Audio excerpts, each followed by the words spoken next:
बिस्मिल्लाहिर्रहमानिर्रहीम। तो last class में हमने ये क्वेश्चन रीड किया था 3.2 नार्डॉन लिमिटेड, ठीक है जी। और इसकी डिटेल हमने नोट्स को समझा था, रिवर्शन के कॉन्सेप्ट को समझा था, एक तरह से हमने आई16 का भी रिवीजन कर लिया था। फिर सारा डेटा हमने कंपाइल कर लिया था जनाब के इसमें क्या कुछ हम कैश फ्लो बनाते वक्त कंसीडर करने लगे हैं। सबसे पहले क्योंकि इसमें एसोसिएट क्लियरली आपको दी गई है और प्रॉफिट बिफोर टैक्स कितना दिया है 303। तो स्टेटमेंट ऑफ कैश फ्लो कोई मसला नहीं, आप देखते रहो।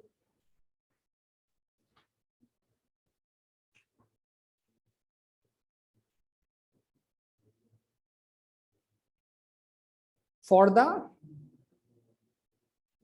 Year ended 31 December 2015 rupees in 1000। यहां पर हम क्या लिखेंगे? Operating activities.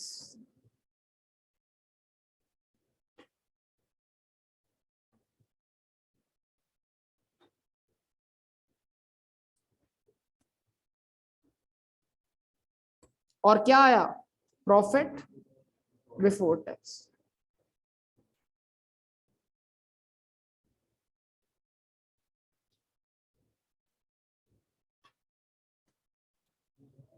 कितना?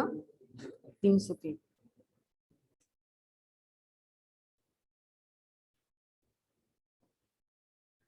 प्रॉफिट बिफोर टैक्स 303, क्योंकि प्रॉफिट वाजे तौर पे दिया हुआ है। और प्रॉफिट बिफोर टैक्स लेने का मतलब क्या है? आपने इसमें टैक्स एक्सपेंस ऑटोमेटिकली क्या कर दिया? ऐड कर दिया। यस और नो। उसके बाद बारी आएगी adjustment form.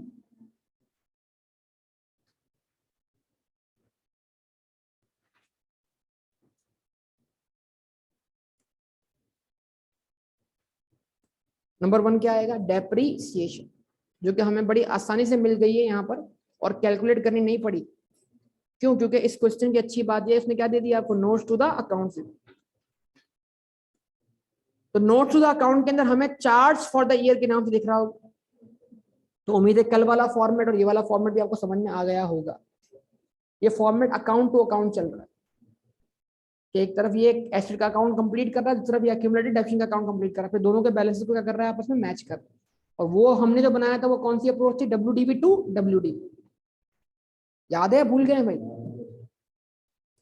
Charge for the year कितना? 74। एड बैक करवा दिया। फिर क्वेश्चन बोलता है आपको लॉस ऑन डिस्पोजल भी हुआ, और उसने क्वेश्चन ने खुद ही बता दिया है कितना लॉस ऑन डिस्पोजल है? 4000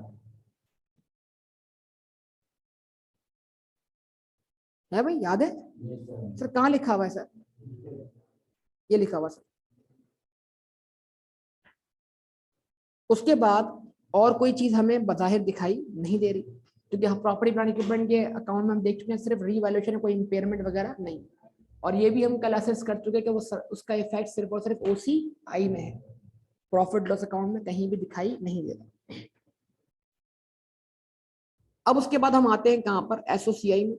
और SOCI में मौजूद जो है आपका इंटरेस्ट एक्सपेंस है, उसको क्या कर देंगे हम? ऐड करवा।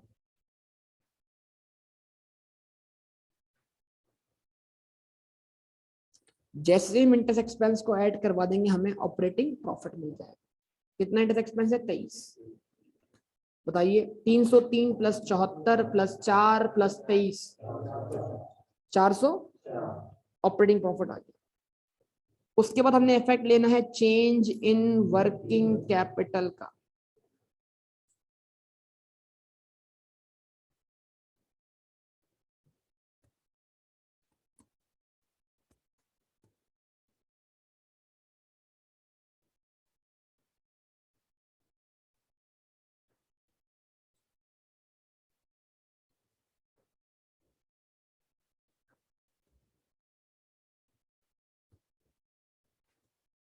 चेंज इन वर्किंग कैपिटल, सबसे पहले रिसीवेबल्स क्या हुए? इंक्रीज हुए हैं, डिक्रीज हुए हैं? तो इंक्रीज इन रिसीवेबल क्या होगा? लेस होगा। आप बोलेंगे इंक्रीज इन ट्रेड रिसीवेबल्स।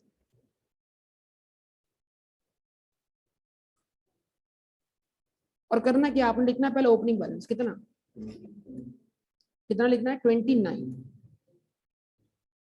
उसमें तो लेस करवाना है क्लोजिंग बैलेंस 38, डिफरेंस क्या आएगा आपके पास 9 का। फिर क्या लिखना है आपने, इंक्रीज इन इन्वेंट्री,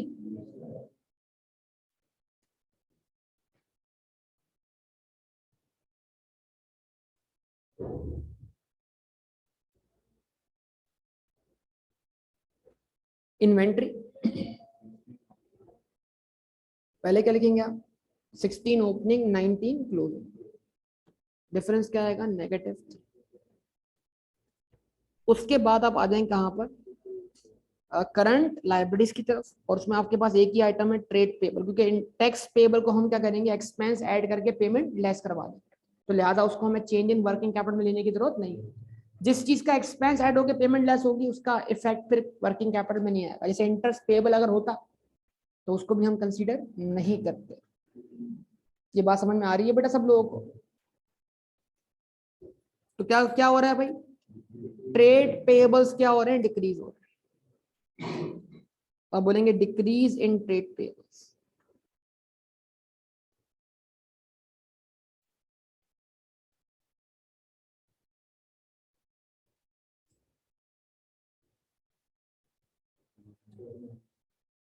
हाँ जी कितना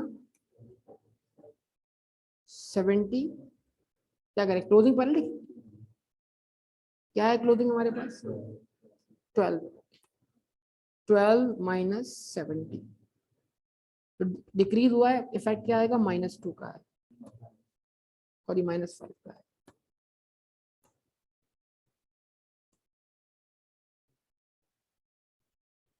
और आपके पास क्या आ गया, आंसर आ गया क्या बेटा 387। क्या बोलेंगे इसको, ग्रॉस फंड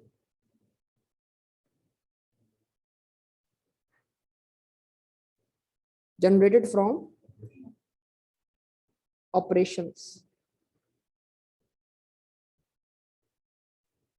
ठीक है जी, इसमें से हमने क्या करवाना है, लेस करवाना है इंटरेस्ट पेड, और क्या लेस करवाना है tax paid.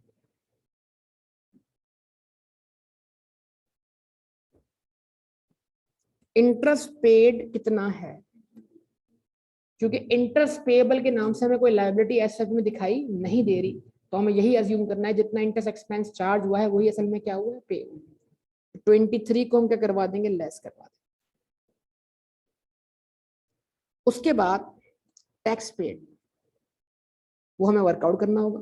What is your opening tax liability 76, 76 की टैक्स लाइबिलिटी में इस साल मदी टैक्स एक्सपेंस कितना क्रेडिट हुआ, मतलब टैक्स एक्सपेंस डेबिट हुआ, लाइबिलिटी क्या हुई क्रेडिट हुई, कितने से बेटा इस साल, आप खुद बताइए सब लोग 87।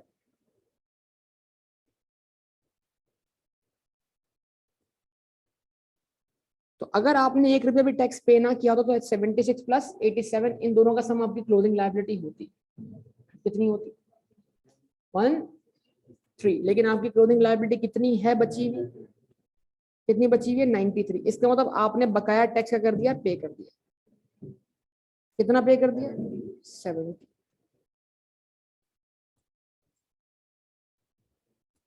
तो आप बोलेंगे जनाब net cash inflows from operating activities,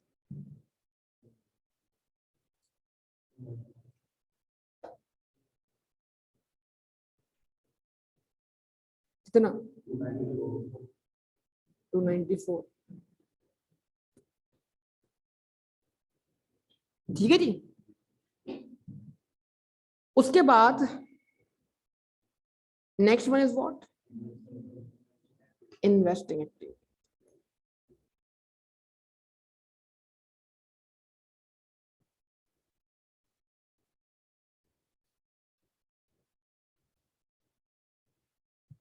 और इन्वेस्टिंग एक्टिविटीज में क्या आएगा, एडिशन टू पीपी, और एडिशन हमें सीधा कहां से दिखाई दे रहा है,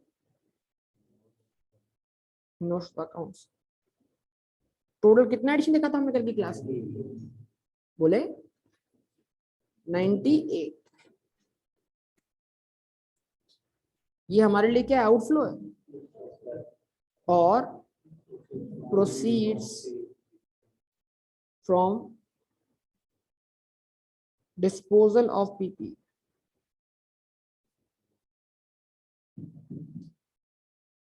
बड़ा सिंपल सा मामला है कि अगर एसेट की कॉस्ट 18 थी, उसकी एक्यूमुलेशन 12 थी, डब्ल्यूडीवी क्या हुई 6 हुई, 6 में से 6 हमें रिकवर होने चाहिए थे, अगर रिकवर तो नो गेन नो लॉस, 6 में से हमें कितना रिकवर नहीं हुआ 4, वो हमारा क्या हो गया लॉस हो गया।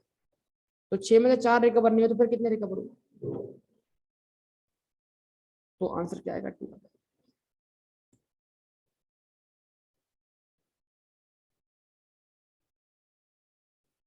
टोटल आंसर क्या होगा 96। 96 को मैं क्या बोलूं, नेट कैश आउटफ्लो।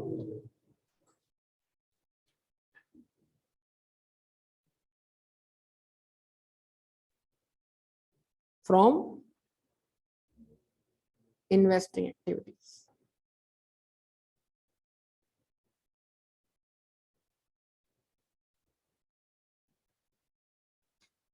उसके बाद बारी किसकी आनी है बेटा, financing activities.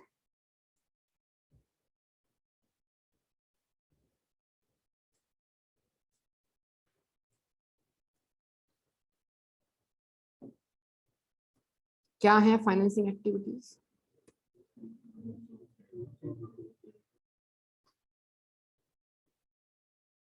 proceeds from issue of shares।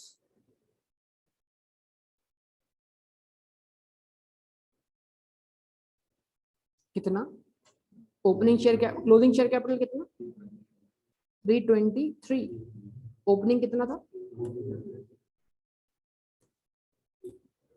323, closing था 232, ओपनिंग था कितना 91, 91 से क्योंकि कोई शेयर पेमेंट नहीं तो ये इजाफा हुआ। उसके बाद रीपेमेंट ऑफ लोन,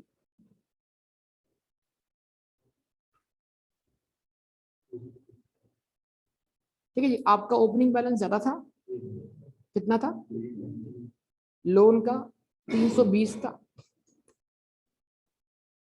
320 में से आपने 70 बचा हुआ है, तो बाकी क्या हो गया रीपे हो गया, कितना इम्पैक्ट नेगेटिव है। और फिर एक और चीज है डिविडेंड पे, कितना डिविडेंड पेड बता 52।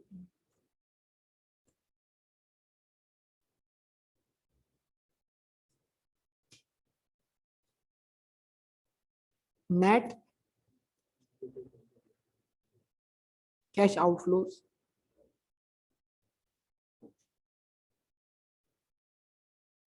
फ्रॉम फाइनेंसिंग एक्टिविटीज,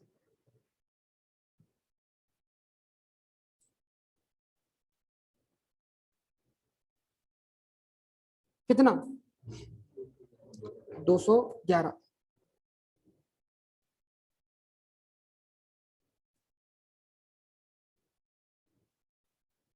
कितना हो गया,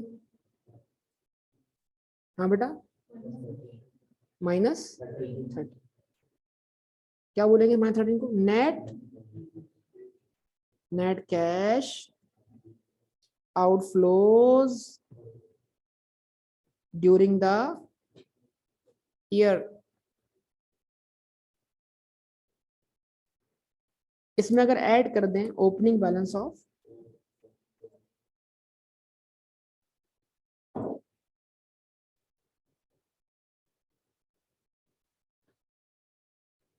cash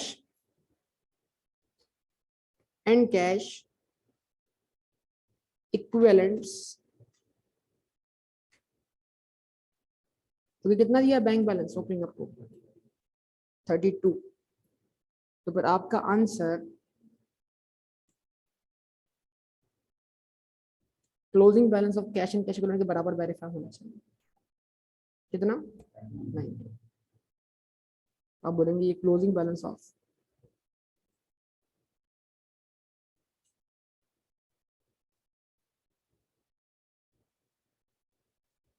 cash and cash equivalent.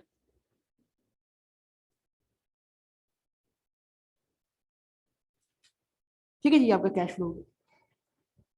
क्या मसला था भाई इसके अंदर? था कोई मसला? बोलिए। 19 आंसर आ गया। हाँ भाई, सॉल्व किया था, सोल्यूशन था। इसको हम डायरेक्ट से भी कर सकते हैं। डायरेक्ट तक हमें देखें, याद रखिएगा, डायरेक्ट और इनडायरेक्ट मेथड में फर्क सिर्फ ऑपरेटिंग एक्टिविटी का होता है। जी आंसर निकालने के बाद इन डायरेक्ट मेथड के नीचे भी इन्वेस्टिंग और फाइनेंसिंग बिल्कुल वैसे ही आती है जैसे इनडायरेक्ट में। तो डायरेक्ट और इनडायरेक्ट मेथड का जो फर्क है वो किस हद तक अप्लाई होता है? तो आपको जब मैंने सिखाया पिछला क्वेश्चन ट्रायंगल वाला, उसमें डायरेक्ट भी किया और लेकिन कहाँ तक किया था? ऑपरेटिंग तक। क्योंकि ऑपरेटिंग के बाद इन्वेस्टिंग और फाइनेंसिंग जैसे ही डायरेक्ट में आती है वैसे ही इनडायरेक्ट में, उसमें कोई फर्क। तो बकाया ऐसा सेम टू सेम हो। अगर हम अपने इस आंसर को डायरेक्ट में कहां तक वेरीफाई कर ले, तो बाकी उसके नीचे इन्वेस्टिंग और फाइनेंसिंग हम एड्रेस रख सकते हैं, आंसर वेरीफाई हो जाना चाहिए। क्या कहते हैं आप सब? बोले बोले, जवाब दो, देख लें, सोच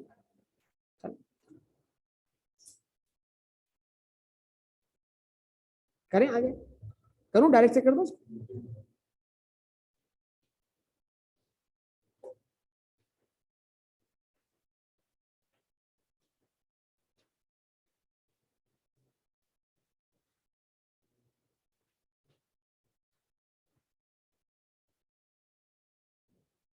स्टेटमेंट ऑफ कैश फ्लोज कौन सा मेथड भाई? Direct method. आईएएस जिसको फेवर करता था।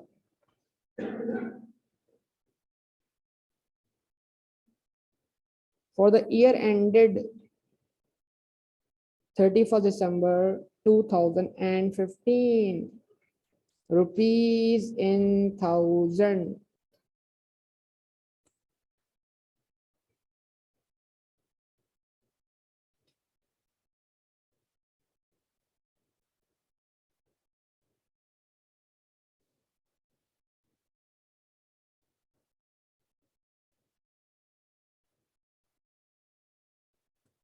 ऑपरेटिंग एक्टिविटीज क्या होगा भाई? रिसिट्स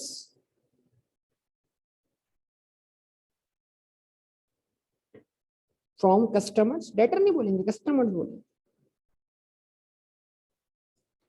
लेस क्या करना है?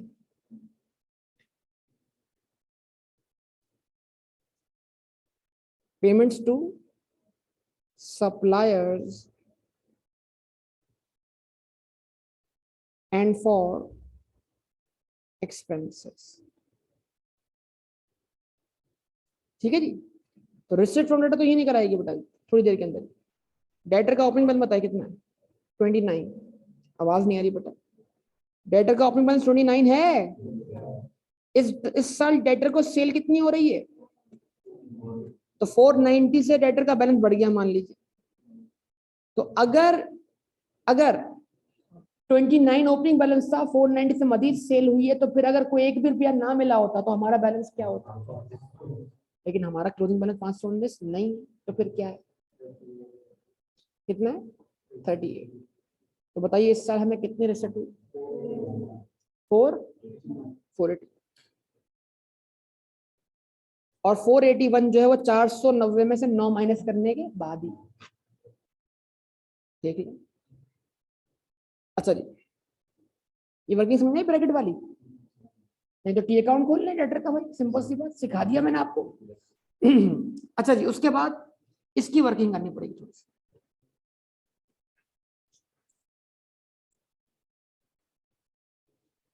और नीचे लिखे आप क्या? लेस।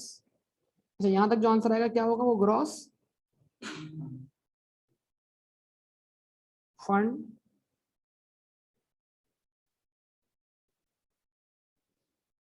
जनरेटेड फ्रॉम ऑपरेशंस, और फिर less interest paid,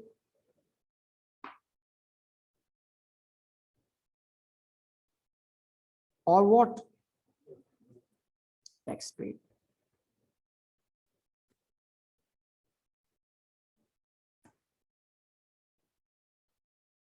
net cash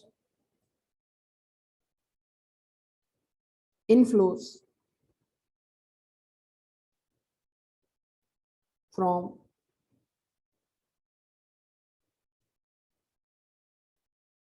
operating activity। जवाब नहीं, आंसर मिलेगा नहीं मिलेगा? अच्छा जी, interest paid and tax paid. हाँ,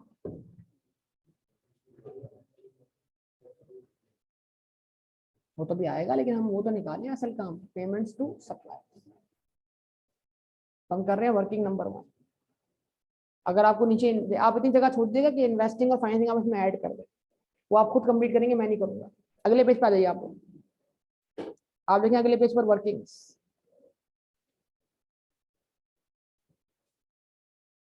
और क्या लिख रहे होंगे? Working number 1। बोले भाई, क्या लिख रहे होंगे?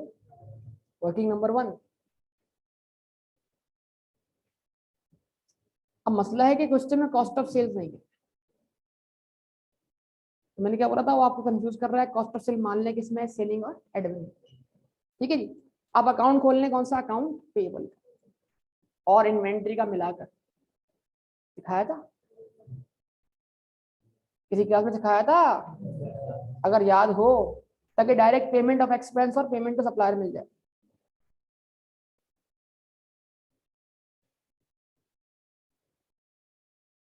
इन्वेंट्री प्लस क्रेडिटर, ये अकाउंट बनाया था किसी क्लास में? बताइए बताइए। अब इन्वेंट्री का बैलेंस बीडी कितना है?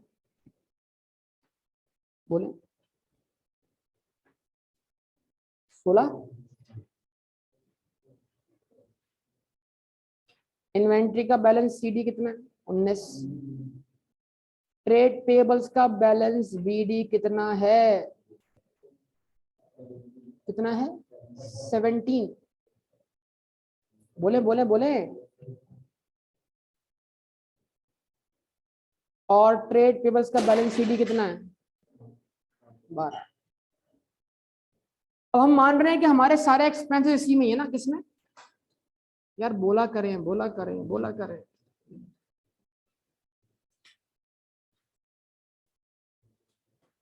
ठीक है जी। अब मैं लिख रहा हूं सिर्फ लफ्ज एक्सपेंस, और वो एक्सपेंस मैंने कौन से लिए? 86 प्लस 78। सम कितना हुआ? और इस एक्सपेंस को मैं नेगेटिव लिख रहा हूं, क्योंकि प्रॉफिट के अगेंस्ट का इंपैक्ट क्या है? नेगेटिव। तो अगर मैं डेप्शन रिवर्स करूंगा तो इसकी नेगेटिविटी क्या होगी? कम होगी। मैं इसको इस तरह लिख रहा हूं ताकि आपको ज्यादा सोचना ना पड़े। ठीक है। क्या बोलूंगा? बोलूंगा जिस तरह हमने ऊपर डेप्शन ऐड करवाई थी, इसमें डेप्शन शामिल है कि नहीं है? तो डेप्शन is non cash item, add करवा दें क्या? डेप्रीसिएशन। कितनी? 74। ऐड करवा दें लॉस ऑन डिस्पोजल। कितना? 4। ऐड करवा दें इंटरेस्ट एक्सपेंस। नहीं नहीं, क्योंकि जब मैंने जो एक्सपेंस दिया उसमें इंटरेस्ट एक्सपेंस शामिल ही नहीं है। जागे, इंटरेस्ट एक्सपेंस तो बाद में माइनस हुआ है, तो नहीं है तो क्यों ऐड करवाऊं? अकल करनी चाहिए ना। हाँ, अगर मैं बैलेंस यहाँ कौन सा लेता है, जो 164 और 23 का सम होता, तो इंटरेस्ट एक्सपेंस ऐड बैक करवाता ना बेटा। तो जब 164 में इंटरेस्ट एक्सपेंस शामिल ही नहीं है, तो क्या मुझे इसको रिवर्स करने की जरूरत है? भाई सब जाग रहे हैं? तो बताइए, एक्सपेंसेस में से नॉन कैश एक्सपेंसेस रिवर्स करने के बाद कितने एक्सपेंस बचे? 86 एक्सपेंस वो है जो मैंने प्रॉफिट लॉस में ट्रांसफर किया, उनके अगेंस्ट में पेमेंट भी करूंगा, आज नहीं तो कल। तो इम्पैक्ट इस अकाउंट से क्या होगा? प्रॉफिट एंड लॉस अकाउंट में एंट्री बनी होगी प्रॉफिट लॉस अकाउंट डेबिट, और ये अकाउंट जो भी है क्या हुआ है? क्रेडिट। तो यहाँ लिखो transfer to profit loss account. कितना 86। आवाज ही नहीं आ रही बेटा। Transfer to profit and loss account कितना 86। ठीक है, और यहां मिल जाएगा तुम्हें पेमेंट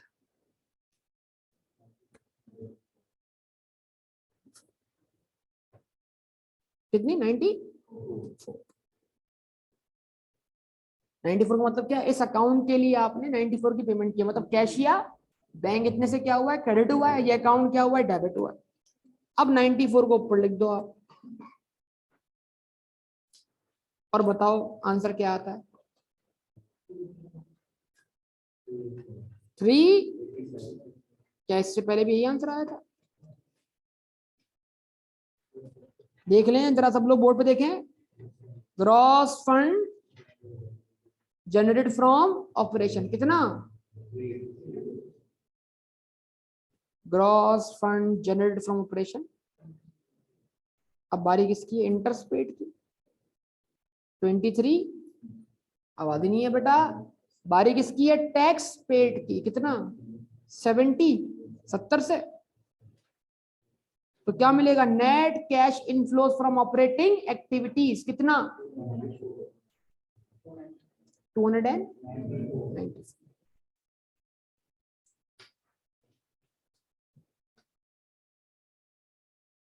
इसके बाद एज इट इज रख दे इसके नीचे क्या, इन्वेस्टिंग, एज इट इज रख दे इसके नीचे क्या, फाइनेंसिंग, बाकी पूरा क्वेश्चन सॉल्व हो जाएगा। तो मतलब डायरेक्ट और इनडायरेक्ट में अगर कोई चीज फर्क करती है तो वो कौन करता है, ऑपरेटिंग। मेन गेम ही ऑपरेटिंग एक्टिविटीज का। देख लो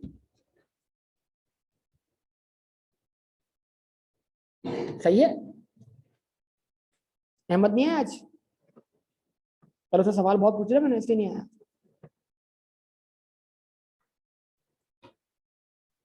ऑनलाइन भी क्लास नहीं ले रहा वो, हाँ रात जागेगा तो सोएगा बेटा।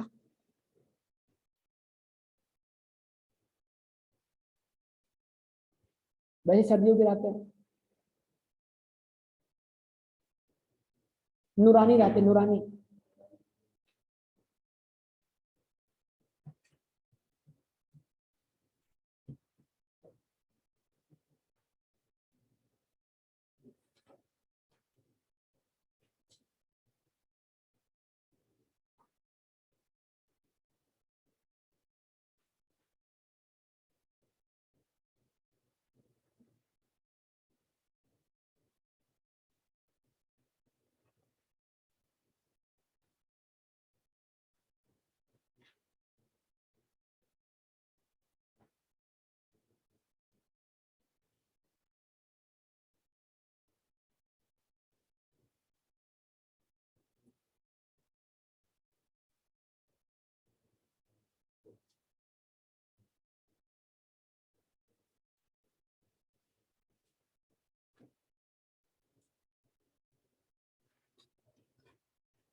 हाँ भाई, अगला सवाल करें स्टार्ट।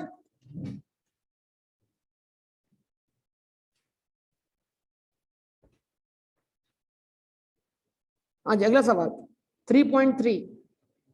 क्या सवाल है भाई, हॉट सॉस लिमिटेड। ठीक है जी, तो Hot Sauce Limited summarise final accounts are as follows.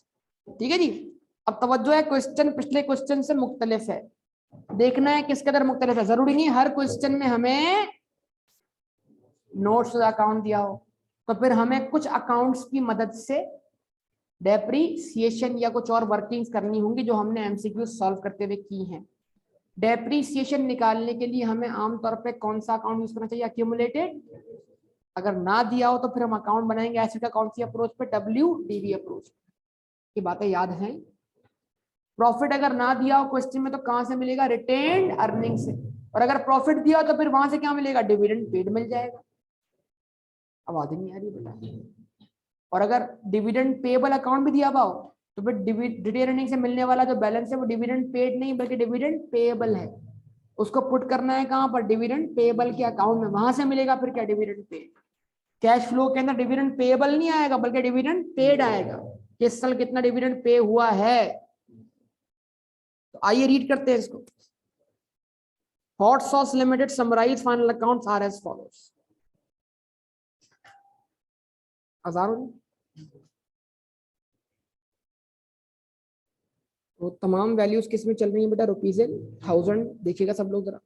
और सबसे अहम बात यह कि फिर आंखें खोल लीजिएगा अब कि जो क्लोजिंग बैलेंस है वो पहले इधर इस तरफ वाले कॉलम में, और ये आमतौर पे जो पिछला क्वेश्चन था उसमें फ्रंट पे क्लोजिंग था, बैक पर ओपनिंग था।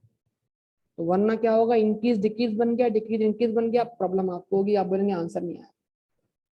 तो क्लोजिंग कौन सा है, ओपनिंग कॉलम कौन सा है, ये कॉलम अच्छी तरह आप देख लें, वरना अदरवाइज क्वेश्चन जो गलत करवा सकता है कोई चीज तो ये चीज है। ये क्लोजिंग है और ये opening. Plant and machinery at cost, SF में क्या आती है, डब्ल्यूडी भी आती है ना, लेकिन क्या दी है उसने, ओपनिंग कॉस्ट कितनी, क्लोजिंग कॉस्ट कितनी 3800। लेस क्या करवाया, अक्यूमुलेटेड कितना,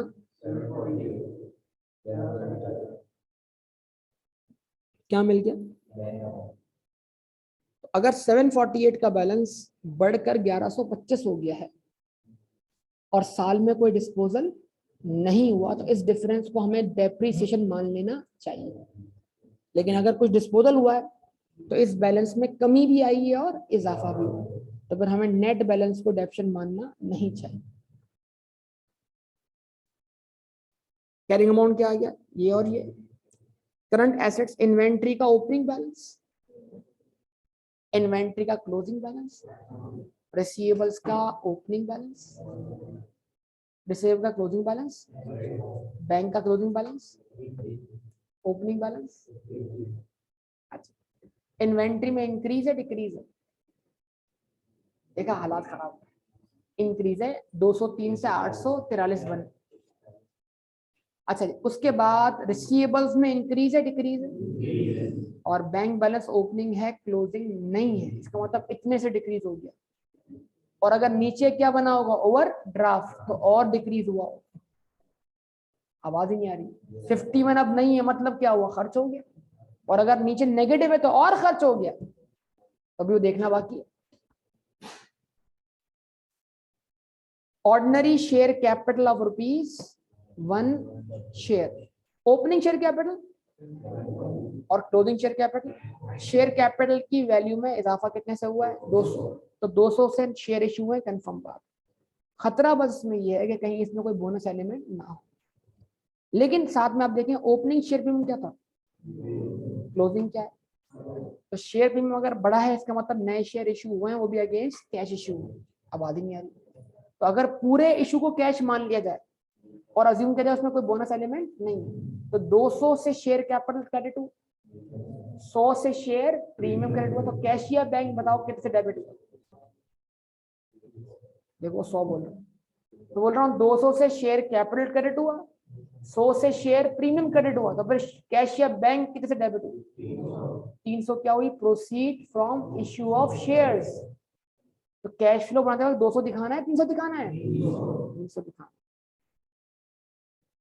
उसके बाद रिटेन अर्निंग का ये क्लोजिंग बैलेंस, ओपनिंग बैलेंस है और ये क्लोजिंग बैलेंस है। अगर कोई डिविडेंड पे नहीं हुआ तो इन दोनों का डिफरेंस जो है वो प्रॉफिट है। आवाज नहीं आ रही, लेकिन देखते हैं, हम अभी रुकेंगे, इसको हम कंसीडर करेंगे आगे जाके। तो जो चीजें हम पेंडिंग में जा रही हैं उनको हमें फाइनल करना है, लेकिन हमें सोचना जरूर है कि हम क्या रीड कर रहे हैं, उससे हमें क्या मिल सकता है। लोन्स का ओपनिंग बैलेंस, क्लोजिंग बैलेंस। तो अगर कोई नया लोन जनरेट नहीं हुआ तो लोन 170 से रीपे हुआ, और अगर कोई नया लोन जनरेट हुआ है तो फिर लोन 170 नहीं बल्कि उससे भी ज्यादा से रीपे हुआ। बैंक ओवरड्राफ्ट साल के स्टार्ट पे 0 था, साल के एंड पर 766, 51 हमारा पॉजिटिव बैलेंस खत्म हुआ है, 766 से हमारा बैलेंस मजीद नेगेटिव हुआ है। 51 और 766 का सम कीजिए, सब लोग कर लो बेटा जहमत। 817 से हमारा कैश इस साल क्या हुआ है, खर्च हुआ है। ये 817 नेगेटिव हमारा कैश फ्लो का क्या है, आंसर। और इस आंसर में हम जैसे ही ऐड करेंगे ओपनिंग बैलेंस कितना, 51 पॉजिटिव, तो वो हमारे क्लोजिंग बैलेंस 766 को वेरीफाई करेगा। आवाज ही नहीं आ रही। उसके बाद ट्रेड पेएबल्स एंड अक्रूवल्स। हाँ भाई, ओपनिंग कितने, क्लोजिंग कितने, डिक्रीज। टैक्स पेएबल का ओपनिंग और क्लोजिंग बैलेंस, इसको नहीं दिखाना कि इसमें वर्किंग कैपिटल। हाँ, अगर तुम्हारे पास इंटरेस्ट एक्सपेंस ऐड करने के लिए ऑप्शन ना हो, बोलो, और इंटरेस्ट पेड लेस करने का भी ऑप्शन ना हो, तो फिर दिखा दो।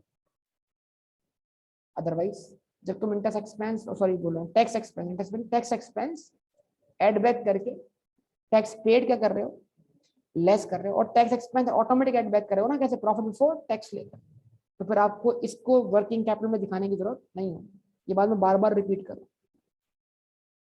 चले भाई, खबर ये है कि एसओसीआई है लेकिन पूरी नहीं। देखिए कहां से दिया आपको एसओसीआई, बाबा कहां से दी एसओसीआई, फिर बोल रहा हूं कहां से दी एसओसीआई। क्या सेल दी है, क्या कॉस्ट ऑफ गुड्स सोल्ड दी है, क्या एडमिन सेलिंग इंटरेस्ट एक्सपेंस दिया है, डायरेक्ट क्या दिया। तो सेल नहीं तो उसको डेटर अकाउंट में पुट करके रिसीट फ्रॉम कस्टमर निकाल सकता हूँ। जब सेल है ही नहीं तो उसको डेटर अकाउंट में पुट करके रिसीट फ्रॉम कस्टमर निकाल सकता हूँ। जब कॉस्ट ऑफ गुड्स सोल्ड और बाकी एक्सपेंस नहीं तो उनको इन्वेंट्री अकाउंट और क्रेडिटर अकाउंट मिलाकर पुट करके अपनी पेमेंट टू सप्लायर एक्सपेंसेस निकाल सकता हूँ। तो क्या मैं इस क्वेश्चन को डायरेक्ट मेथड से सॉल्व कर सकता हूँ? तब मजबूरी क्या है?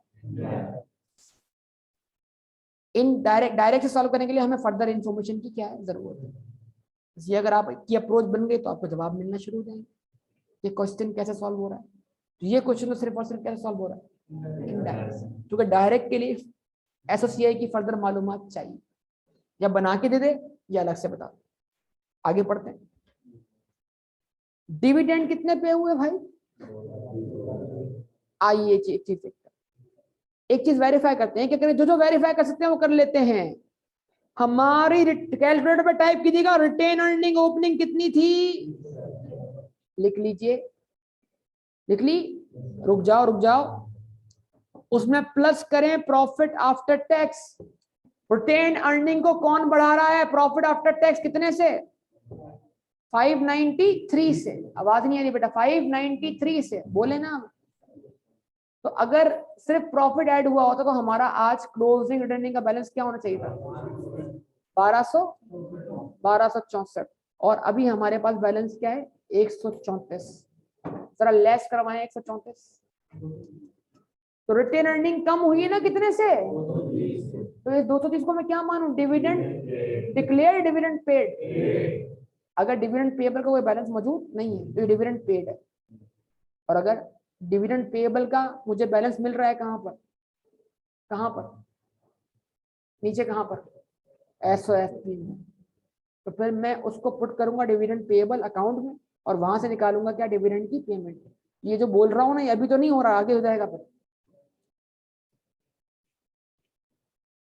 और क्वेश्चन ने शराफत से खुद बता दिया कि डिविडेंड पेमेंट कितनी है।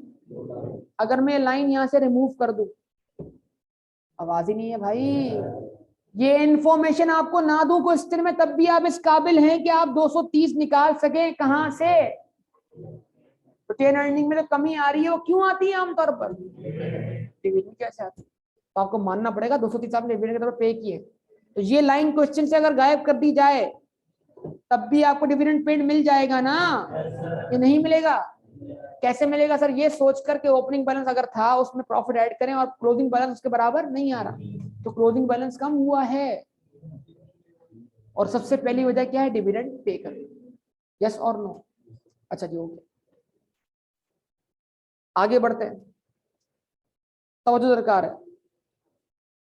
The only new loan raised during the year was 5-year bank loan amounting to, इस साल नया लोन लिया है, इस साल नया लोन लिया है, जागेगा।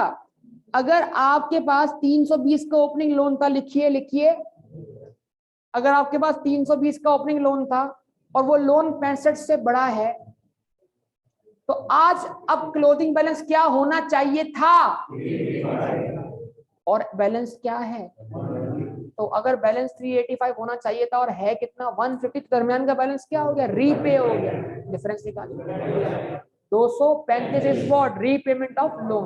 तो अब फाइनेंसिंग एक्टिविटी में एडिशन टू लोन भी आएगा और रीपेमेंट ऑफ लोन भी आएगा, इशू ऑफ शेयर्स भी आएगा, डिविडेंड की पेमेंट भी आएगी। 4 चीजें आ रही हैं।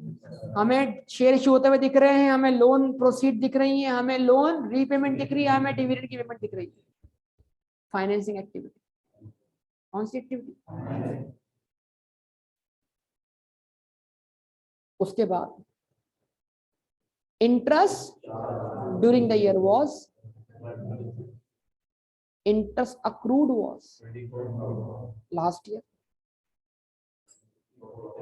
तो अगर ये interest expense for the year है, आवाज ही नहीं आ रही यार भाई, जागो पहले मेरी बात तो सुनो, बात तो सुन लो, बात तो सुन लो। देखो इंटरेस्ट अक्रूड का यानी ओपनिंग इंटरेस्ट पेबल कितना है, कितना है? अगर ये ओपनिंग पेबल था तो वो पेबल कितने से बढ़ा, इतने से एंट्री बनी, interest expense debit, interest payable कर सम करो 1। तो फिर आज इंटरेस्ट पेबल का क्लोजिंग बैलेंस कहाँ होना, कितना होना चाहिए और है कितना, तो फिर दरमियान वाला इंटरेस्ट क्या हो गया, पे हो गया। तो इंटरेस्ट पेड भी मिल गया आपको। तो इंटरेस्ट एक्सपेंस को आप ऐड करवाएंगे कहाँ पर, नॉन कैश आइटम में। आवाज ही नहीं आ रही बेटा आप। और इंटरेस्ट पेड को आपने कहाँ लेस करवाना है, आपको सामने आएगा। लेकिन सर एक मसला हो रहा है सर, जब मैं इंटरेस्ट एक्सपेंस को एड बैक करवाऊंगा और इससे इंटरेस्ट पेड लेस करवाऊंगा तो ये इंटरेस्ट पेएबल है। इंटरेस्ट पेएबल मुझे कहाँ दिखना चाहिए, इंटरेस्ट पेएबल मुझे कहाँ दिखना चाहिए, एसओ एफपी में। सवाल दिख रहा है? हाँ दिख रहा है, आंखें खोले। ट्रेड पेएबल्स एंड ये बैलेंस इंटरेस्ट पेएबल को मिलाकर दिया गया है। आवाज नहीं आ रही? अगर मैंने कैश फ्लो बनाते वक्त इन दोनों का डिफरेंस ले लिया जैन बेटा, तो इसका मतलब मैंने इंटरेस्ट पेएबल के डिफरेंस को भी चेंज इन वर्किंग कैपिटल में शामिल कर दिया या नहीं किया। और मैं इंटरेस्ट एक्सपेंस को ऐड भी करवा रहा हूं और पेड भी करवा रहा हूं, तो क्या 2 बार इफेक्ट नहीं हो गया? अब मुझे क्या करना चाहिए, इसमें से 24 निकालना चाहिए, सॉरी इसमें से 24 और इसमें से 54, और जो निकालने का बचेगा वो क्या होगा, प्योरली ट्रेड पेएबल। यानी क्योंकि मैं इंटरेस्ट एक्सपेंस ऐड बैक कराऊंगा और पेड लेस करूंगा, तो फिर मुझे इंटरेस्ट पेएबल का effect change in working capital में लेना है कि नहीं लेना? मैं पूछ रहा हूं आपसे। अगर मैं इंटरेस्ट एक्सपेंस ऊपर ऐड बैक करवाता हूं और पेड लेस करवाता हूं, तो फिर मुझे चेंज इन वर्किंग कैपिटल में इंटरेस्ट पेएबल का डिफरेंस लेना है कि नहीं लेना? नहीं लेना। और मैंने अगर उनको इसमें रहने दिया तो क्या हो जाएगा, आ जाएगा। तो मुझे जब ट्रेड पेबल लेना है कहां पर, एस बनाते वक्त कैश फ्लो, तो मुझे ओपनिंग इंटरेस्ट पेबल इसमें से लेस करना, इसमें से लेस करना है, और क्लोजिंग इसमें से। फिर जो बचेगा वो प्योरली ट्रेड पेबल का बैलेंस होगा, उसका डिफरेंस दिखाऊंगा मैं कहां पर, चेंज इन, वरना आपका कैश फ्लो ठीक नहीं होगा, पहले बता रहा हूं मैं आपसे।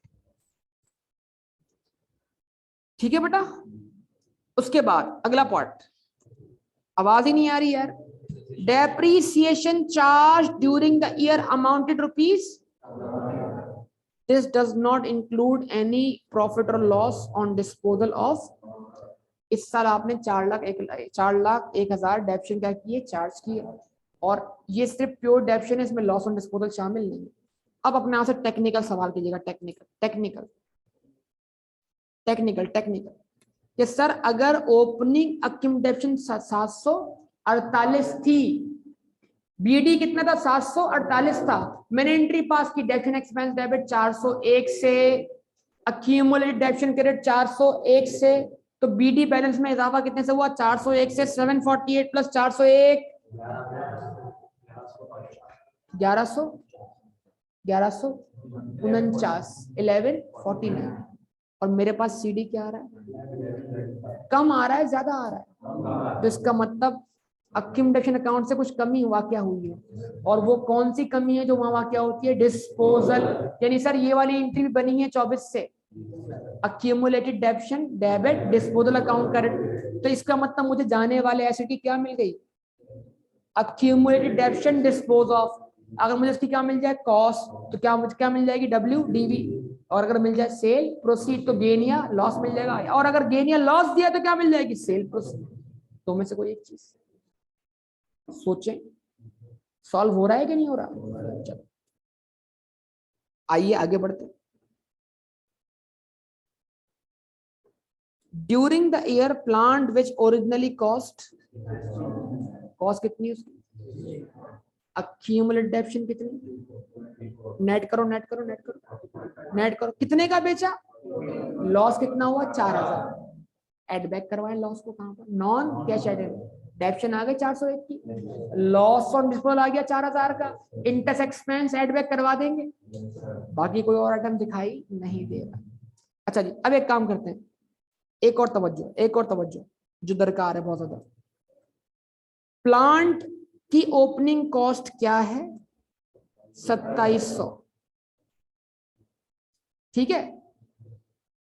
2700 में कमी आई है, जो एसेट डिस्पोज ऑफ हुआ है उसमें क्या आई है, कमी आई है, 2700 में कमी आई।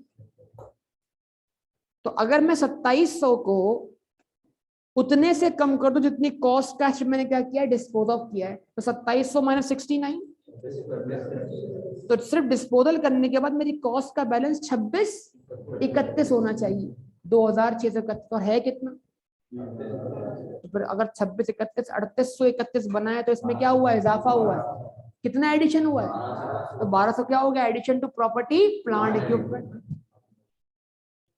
कहाँ दिखाना है, अब जरा देख जाकर, इन्वेस्टिंग एक्टिविटी एडिशन कितने का, 1200 का, सेल प्रोसीड कितने की 41, दो आइटम आ जाए, पूरा कैश फ्लो आपके हाथ में, प्रॉफिट बिफोर टैक्स, आवाज ही नहीं है यार, अभी अभी कैलकुलेटर पर घर पे, अब देखो, अब अगर नहीं करके आना गलत बात होगी भाई, सॉल्व करके आना, निकाल कैलकुलेटर उठाएं, जो बोल रहा हूं वो कर दें प्लीज, जो बोल रहा हूं मान लें। प्रॉफिट बिफोर टैक्स 1195, आवाज ही नहीं, ऐड करवाई 401 की depreciation, 401 rupees in 1000, 401 profit rupees 1000 वाला लिखा है ना बेटा, 401, लॉस ऑन डिस्पोजल 4 सिर्फ 4, इंटरेस्ट एक्सपेंस 156, आवाज ही नहीं आ रही, इक्वल टू प्रेस कीजिए 1756, मैं भी साथ साथ कर लेता हूं यहाँ पर, 1195 प्लस 401 की डेप्शन प्लस 4 का लॉस ऑन डिस्पोजल, पता नहीं कैसे आ रहा है, प्लस 156 का interest expense, operating profit. Now take the effect of change in working capital, पक्का देखना, सोच लो, माइनस ब्रैकेट लगा लो। अब वैसे सॉल्व करें, इस तरह सॉल्व करते हैं क्वेश्चन। आइए चेंज इन वर्किंग कैपिटल देखते हैं। सबसे पहले बारी किसकी, रिसीवेबल्स। रिसीवेबल्स का हम क्या करते हैं, लेते हैं ओपनिंग बैलेंस कितना 147, माइनस क्या करेंगे हम, क्लोजिंग बैलेंस कितना 184, खुद ब खुद इफेक्ट आएगा, माइनस या प्लस, ये गलती हो गई मेरे ख्याल से, नहीं मतलब ब्रैकेट खुद ही जब रिजल्ट देगा तो मुझे वहां साइन लगाना चाहिए प्लस का, क्योंकि ब्रैकेट खुद सॉल्व होकर क्या हो जाएगा, इफेक्ट दे देगा उसका 147, क्योंकि ब्रैकेट का अगर डिफरेंस माइनस होगा तो माइनस बन जाएगा ना बेटा वहां पर आके, 147 माइनस 184, तो ब्रैकेट के बाद मैंने साइन हमेशा प्लस का लगाना है, ब्रैकेट ऑफ फिर प्लस का साइन लगाया, फिर ब्रैकेट ऑन किया, इन्वेंट्री का 203 माइनस 843, ठीक है बेटा, आ गया। अब बारी है किसकी, बारी है किसकी, ट्रेड पेबल में एहतियात करना है, देखो भी ठहरना, फिर लगाया साइन मैंने किसका, प्लस का, 152 माइनस 24, ब्रैकेट ऑफ कर दो, ब्रैकेट ऑफ करो, मतलब ये ओपनिंग बैलेंस में से इंटरेस्ट पेबल क्या हो गया, अलग हो गया, फिर लगाओ साइन किसका, माइनस का, फिर नया ब्रैकेट ऑन करो, ताकि ये जो ये वाला ब्रैकेट है ट्रेड पेबल का ओपनिंग बैलेंस बनेगा। अच्छा ट्रेड पेबल का क्लोजिंग बैलेंस कितना है, आपने मुझे किसका ओपनिंग बैलेंस लिखवाया, क्लोजिंग लिखवाया, ओपनिंग लिखवाया ना, गलत करवाया ना, पहले क्लोजिंग लिखो। 141 माइनस क्लोजिंग इंटरेस्ट पेबल कितना है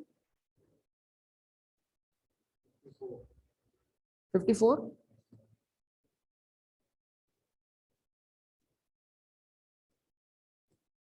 जवाब दो भाई। फिर माइनस, फिर क्या है बेटा 152 माइनस 24, ठीक है जी। अब यहां तक जो मैंने लिखा है ना बेटा वो change in working capital equal to press करूंगा 1038 gross fund generate from operation, ठीक है। अब क्या करवाना है, लेस करवाना है इंटरेस्ट पेड, इंटरेस्ट पेड निकल आएगा ब्रैकेट लगाओ, आवाज नहीं आ रही, इंटरेस्ट पेबल निकल आएगा ब्रैकेट लगाओ 24 प्लस 156 से लाइबिलिटी बढ़ी और साल के एंड पे लाइबिलिटी कितनी है 54, तो बाकी इंटरेस्ट क्या हो गया पेड हो गया, यस और नो 912 माइनस टैक्स पेड। अब टैक्स पेड कमाल है, देखना इस साल टैक्स एक्सपेंस कितने चार्ज हुआ, एंट्री पढ़ो entry tax expense debit tax payable credit. अब जरा एसओएफपी चेक करो सर, एसओएफपी में क्लोजिंग टैक्स पेबल उतना ही दिख रहा है जितना एक्सपेंस बना है, तो मतलब इस पेएबल के अंदर पिछला कोई बैलेंस शामिल नहीं है, तो मतलब ये जो ओपनिंग है यही इस साल क्या है टैक्स पेड।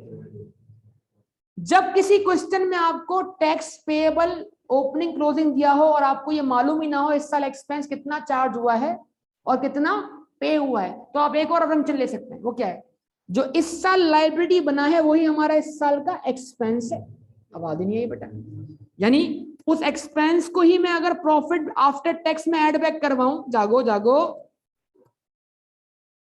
अगर मैं 593 में टैक्स पेएबल को ही ऐड बैक करवाऊं तो क्या बन जाएगा प्रॉफिट बिफोर टैक्स, असम्पशन कि जो लाइबिलिटी है वो इस साल का एक्सपेंस है, नॉर्मल बात है बहुत ही, और जो मेरा ओपनिंग बैलेंस है वो क्या है इस साल पे हुआ, तो 470 को क्या मान लेता हूं मैं पेमेंट मान लेता हूं, तो क्या कर देंगे हम इसमें से लेस किया 470, क्या आया बेटा 442 क्या है नेट कैश इनफ्लोज फ्रॉम। अब बताओ फाइनेंसिंग में एडिशन कितने से आए थे 1200, एग्जैक्ट 1200, बोलो भाई 1200, जवाब नहीं मिल रहा यार, 1200 माइनस सेल प्रोसीड 41 की प्लस क्या हो गया 717 नेगेटिव हो गया। अच्छा ये इसका सॉल्यूशन नहीं है, net cash outflows from investing का तो आंसर होगा वो क्या होगा 1159, आवाज नहीं आ रही बेटा, ये तो मैंने दोनों को नेट कर दिया आपस में।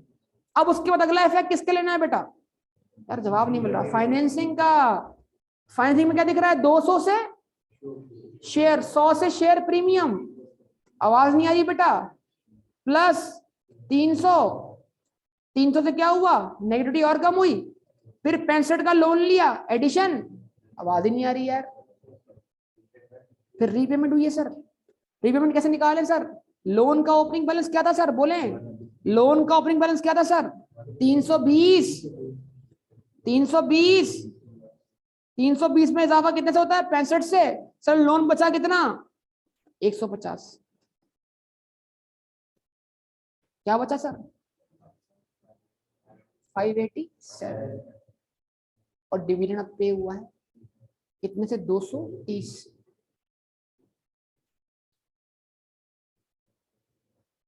$817 cash outflows during the year, यानी मेरे पास 817 से कैश में क्या ये कमी आई है, अगर उसमें से मैं opening cash and cash equivalent क्या कर दूं ऐड करवा दूं, आवाज नहीं आ रही बेटा, कितना +51, मुझे 766 का ये क्लोजिंग बैलेंस क्या हो जाएगा, आवाज नहीं बता, कर लेंगे देख लें बता दें। तो अब ये नहीं सिर्फ इतना नहीं, अब थोड़ा सा पढ़ने की मेहनत को बढ़ाएं, जैसे आप बाकी सब्जेक्ट में माशाल्लाह बड़ी मेहनत करते हैं, ब्रेक इवन का बहुत सारे क्वेश्चन सॉल्व करते हैं, सर आप थोड़ा सा घर पे बैठ के पढ़े ना, मतलब बाकी सब्जेक्ट में इस तरह मेहनत करते हैं, मेरे सब्जेक्ट में क्यों नहीं करते, इधर मजे आ रहे होते हैं, सारे क्वेश्चन इधर ही सॉल्व हो रहा होता है, हैं बाकी जगहों से काम मिलता है तो वो कर रहे हो तो शराफत से, मेरा काम नहीं कर रहे हो तो। हाँ भाई 3.3 समझा दिया, सॉल्व हो जाना चाहिए। 3.4 कोयटा ट्रैक लिमिटेड एक, उसके बाद 3.5 मर्दान, देखो ये बलूचिस्तान के नाम आ रहे हैं सारे,